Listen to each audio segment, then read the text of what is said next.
जय श्री राम दोस्तों, आप सभी को प्रणाम। मैं गौरव बाबा गौरवनाथ बाबा जी।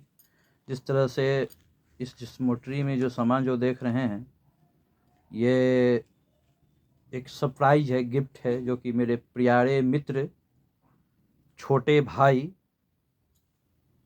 ला कर दिए हैं। आपको दिखाने का प्रयास कर रहे हैं।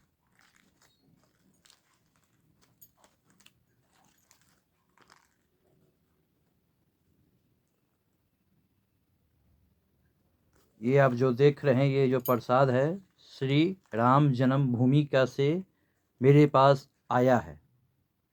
मैं उस भाई को दिल से बहुत धन्यवाद देता हूँ और आशीर्वाद देता हूँ। इसी तरह आप काम को आगे करते रहिए और काम को आगे बढ़ाते रहिए। इसी तरह आप सनातन धर्म को आगे बढ़ाते रहिए। मेरा छोटा भाई, गुप्त नाम है, जो कि नाम को उच्चारण नहीं करूँगा, नहीं तो उनसे सबको मिलना प्रयास कर देगा।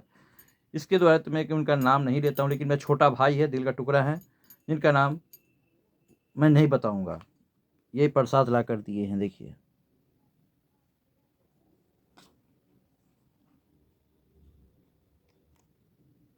आप लोग भी प्रसाद का ग्रहण करके पुण्य की भागी बने। जय श्री राम, जय हिंद।